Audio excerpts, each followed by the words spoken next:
Whitmore hated me for being poor. She played the prank calling me the housemaid at her party and posted it online to embarrass me, but when my husband did not shut her up. Hi, everyone. I'll be referring to my husband as Harry and my mother-in-law as Olivia. I, 28, female, have been married to Harry for about 2 years. Harry, also 28, and I were friends in college and that's how we know each other. We didn't start dating until after we graduated. We ran into each other at a common friend's party a few years ago and have been together ever since, for almost 4 years, including the time that we have been married.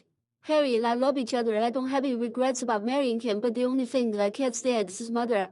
Olivia was a single mother and raised Harry all on her own, and that's great, but she is really arrogant and cold, which is what makes it very difficult for me to like her as a person. She made it clear from the very first day that she didn't approve of me, and I think it has a lot to do with my financial background. I don't come from a rich family, and my parents had to really work hard to provide for me and my 3 sisters. We were quite poor growing up. My dad used to be a janitor, and my mother had to take up several odd jobs to be able to support us. I'm honestly not ashamed of it, I'm actually quite proud of where I come from, as are all my siblings. Let me just put it out there that we never looked at our parents' jobs as something to be ashamed of or to be embarrassed by. They were honest, hardworking people, and we always have been, still are, and will continue to be extremely proud of them for raising us to be good people, just like Olivia, however, is quite classist and instantly made a face when I revealed to her that my dad used to be a janitor and my mom would run errands for those who could afford it. That was back when we had dealt with her for the first time, and ever since then, she made it pretty clear to me that I wasn't welcome in her family and she would never accept me as one of her own. She didn't say anything to my face, but she would always keep her distance from me physically, like she couldn't touch me or something. Whenever she would embed us for dinner and even use different silverware and plates for me, which was slightly less pretty than the one she and her son used. I didn't bring that because I thought it was overthinking things and I didn't want to make a big deal out of nothing, but then there were a lot of other things too, which forced me to come to terms with the fact that Olivia was classist. She would buy me cheap birthday presents and I knew it because she left the price tag on. For context, Olivia ran her own business and could definitely afford to buy nice presents for people, and she did. She got Harry a very expensive watch one year and got her assistant an all-expenses paid trip to Bali for 3 days. The very same year, she gifted me a knockoff Prada bag which didn't cost more than $85. After that, I realized that I wasn't imagining anything and she most certainly didn't like me. The biggest mistake that I made was not talking to Harry about this back then because I didn't know how to talk to anyone about something so upsetting. I had been discriminated against before, but it was never by someone who I hoped to have a relationship with in the future. I actually did admire Olivia before I saw this ugly side, since I want to have a business of my own someday as well. And when Harry told me about his mother, I was quite impressed. My sisters and I are all finance majors. We went to college thanks to student loans and were able to score well enough to bag decent jobs. I work in marketing and advertising, but I really want to build something of my own, and I didn't want a bad relationship with my mother-in-law, which is why I didn't speak up about Olivia before Harry and I got married. I hoped that she would accept me eventually, but it didn't happen. And then, it just became too awkward. I finally did speak up a few months after we got married and told Harry that I didn't feel comfortable visiting his mother because she made me feel inferior, and I had a feeling that it had something to do with my family and my dad's profession. He was quite understanding about it and told me that he would speak to his mother and try to clear the air between us. He did live up to it, but it didn't lead anywhere because after he spoke to Olivia about it, she just denied everything vehemently and started crying crocodile tears because she felt attacked and claimed that she had been nothing but warm to me, so this accusation of her being classist was uncalled for. But that didn't change the way I felt about her and only made me feel like she was trying to manipulate us. So I told Harry that I appreciated his efforts, but I still didn't feel comfortable around her. So we decided that he could stay in touch with her, but I would avoid her and only when I felt ready would I talk to her. He didn't cut her off at distance himself, and I knew she hated me for it. Now that we were married, I didn't have much of a choice when it came to her and had to make my peace with it. Olivia and I would meet at family get-togethers, but we wouldn't see each other otherwise, and we were both fine with that arrangement for a while. However, a few days ago she texted me around noon that she was celebrating her 50th birthday and she wanted me to be present a few hours before the party was supposed to begin because she wanted to mend things. She told me that I had been right about her and she had kind of been horrible to me in the past, so she wanted to make up to me for it. I agreed to it and showed up early because I was really happy since I felt like she was finally coming around and accepting me as her family. But that turned out to be a bust because as soon as I got there, she told me to go wait in the kitchen for a while. It was confusing, but I did it, and a little while later, she came into the kitchen herself and introduced me as her housemaid to the waitstaff who were there for the party. I was shocked because this was a new low, even for her, and to make it all worse, she was recording it and laughing like this was the funniest prank that one could ever play. Everybody else was also quite uncomfortable, and I was so humiliated that I started crying. I ran out of the house and got into my car so I could drive back home. I had told Harry that I was visiting Olivia, but he was busy at work, so he hadn't read that text and he wasn't going to be at the party until it was supposed to begin. So I came back to an empty house and an empty inbox, which made me feel even more alone, and I cried myself to sleep. I woke up a couple of hours later and Harry was finally home by then. He was sitting beside me on the bed, furiously typing on his phone, and when I asked him why he wasn't at the party, he turned his phone towards me and showed me a video that his mother had posted. It was a video that she had recorded and had captioned it as a projectile went wrong. She cut the video off right before I started crying, so it didn't look as bad, but she still posted only to humiliate me, and I started crying once again. Harry told me not to worry about it because he was trying his best to have it taken down, and told me that he would pull out all the stops and make sure that his mother regretted this. She wasn't replying to his messages or picking up his calls, probably because she was busy with the party, but he knew that she would call him in a while to ask why he wasn't there yet, and when she would, he promised me that he would teach her a lesson of a lifetime. He most certainly did live up to the promise, because about an hour after I woke up, his mother called him, and I can't repeat exactly what he called her, but trust me, it was bad. He ended the call by promising to file a lawsuit against her for what she did to me. After he was done yelling at her on the phone, he apologized to me repeatedly for not doing enough about Olivia when I told him that I wasn't comfortable with her. I honestly didn't blame him because back when I first brought it up with him, I made it seem like it wasn't a big deal, which is why he didn't deal with it that seriously. I also never spoke up about the other incidents that bothered me, and he isn't exactly the most attentive or observant person, so he never picked up on any about himself either. I can't exactly blame him for not cutting his mother off because he had no idea exactly how horrible she was capable of being. But then on the day of her party, I finally told him everything, and he was furious. He told me that I should have let him know, and I agree, I really should have. He never would have allowed this to go on for so long. He also apologized for falling asleep at the wheel and never noticing how his mother was treating me. We talked things through, and then he called up his lawyer because he wanted to know if there was any legal way that we could get back at her for what she did. Unfortunately, we couldn't file a lawsuit for emotional distress because there weren't exactly any physical repercussions of what she did. So even if he did go after her, there was a good chance that we would end up wasting our time. I told Harry that there was no need for us to go after her anyway, and we could just cut her out of our lives. But he told me that it wasn't good enough for him and he wanted to teach her a lesson. I could tell that he was really angry on my behalf, and I loved him more for it, so I didn't try to stop him. He didn't do anything that day, but then, the next morning, he told me that he had contacted his mother and told her that she had 3 days to issue a public apology, not just to me but also to my family. And it had to be in video form, or else it would make sure that all her business associates got to know about the way she had been treating me, and it would pretty much ruin her future because she carved a niche for herself as a female entrepreneur, but this wasn't exactly very feminist of her. The negative reputation could potentially ruin her future, so she'd probably have to take this threat very seriously. We are on the second day right now, and I honestly don't feel very good about this. This feels really close to blackmail, and I did tell Harry about it, but he dismissed my worries and told me that this was the only way to teach Olivia a lesson to make sure that she would never repeat the kind of behavior or try to bother me again. I don't like this, either for letting my husband go after my mother-in-law.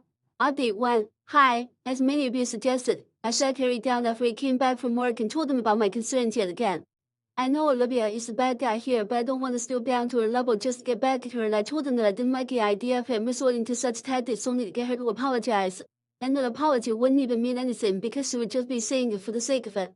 So I told him that I didn't want him to go through with this and to call it off and tell Olivia that she didn't need to put up any apology. And she was free to do whatever she wanted, as long as she stayed the heck away from us. Surprisingly, he didn't resist this time around but just broke down into tears, and I had to console him for several minutes before he could finally tell me what he was upset about. As most of you said already, he was overcompensating for not taking things seriously and dealing with the situation properly when I first told him about Olivia. I know most of it is my fault because I was so desperate to win her over and accept me, even though she hated me. But after watching the video, which has since been deleted, he realized just how deep-rooted Olivia's problems were and felt really guilty, so he started channeling all the guilt into getting back at his mom instead of just listening to me and what to do. But talking to me made him realize that he was making the same mistake again and not taking me seriously. It probably doesn't help that I'm quite submissive and literally have no idea how to assert myself. But we talked about it, and he texted Olivia and told her that there was no need for an apology because now, he just didn't want anything to do with her, and that was it. I'm actually quite proud of both of us for dealing with this so well and making sure that it's us versus the problem and not us versus each other. Honestly, Harry and I care very deeply for each other, which is why it was so hard for us to tell one another about the biggest problems. We need to work on that, so we agreed that we are going to look into marriage counseling since we clearly could do with it. I've already started looking, and I hope to start working on our marriage within the next week or so to make sure that these incidents don't repeat ever again.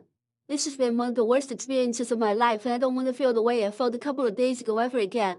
I'm really glad that Harry is cutting Olivia off because I don't think I would have ever been able to see her again and resist the urge to smack all the arrogance out of her. I won't do it, but I hope that someone does. Update 2. A week has passed since the day of the party, and Olivia hadn't tried to talk to us after Harry gave her the ultimatum. And she didn't even reply when he told her that he was calling it off and he didn't need an apology anymore. We knew that something was wrong and she was definitely preparing to do something big because she wasn't one to let this slide. But then days passed and she did nothing, so we kind of forgot about it. However, today she finally turned up at our house. She had her lawyer with her, and when I opened the door, she walked in without even glancing at me as if I was not even there. And then she started calling out for Harry and told him to come see her in the living room. He was stupid because Harry was in our bedroom and I was going to go tell him to do that anyway, so she didn't need to take matters into her own hands. When Harry appeared in the living room, she told him to sit down on the couch, and it was really annoying for us because she was acting like this was her house and ordering us around inside her own home. So Harry told her that he was going to do whatever he wanted to, and right now, he didn't want to speak to her, so she needed to leave and take her lawyer with her because it didn't scare him. But Olivia didn't budge and insisted that he take a seat because he would want to hear this. I was the one who told Harry to just do it because I wanted her out of the house as soon as possible, and it wouldn't happen unless she had said what she wanted to say. I just wanted to get this over with, and if that meant that we would have to listen to Olivia threaten us legally or some other rubbish, I was ready to hear her out, and then she could get the heck out. So then Harry took his place on the couch and I sat down beside him, just to show her who's boss around here. So she could ignore me all she wanted, but this was our house and she needed to know her place. She still ignored me and then told her lawyer to come forward and start reading the terms of the document that she had prepared. And so he did. Essentially, he just said that she wanted Harry to leave me because otherwise, she would write him out for a will and give it all away to other family members, her employees, and charity. He'd included a list of properties and assets that she had made, probably just to fake him out, make Harry think about what he was losing out on by saying was me. But he seemed unfazed. Even while the lawyer was going through that list, it almost appeared like he was bored because he was studying with a ring on my finger and not even paying attention to what was being read out. After the reading of the document was complete, Olivia stood there and asked Harry if he had given any thought to what he was going to do now. Because if he stayed with me, then he could say goodbye to her and his inheritance forever. And then the funniest thing happened. Harry stood up, walked towards his mother, and then gave her a big hug. And then he said, "Goodbye, Mom." It was hilarious when her face turned from triumphant to shocked and I couldn't stop giggling. So then, she finally acknowledged my existence and snapped at me. She told me to shut up and started throwing a temper tantrum by calling me several choice words that I will not be repeating here. I didn't even say anything to her and pretended that I couldn't hear her because I knew that's what would piss her off the most. Even Harry didn't argue with her, and after she started screaming at me, he said to me that it was time that we return to our room because this could take a while since his mother was clearly going crazy. And he didn't want to stick around to witness more of her mental breakdown as it was quite embarrassing.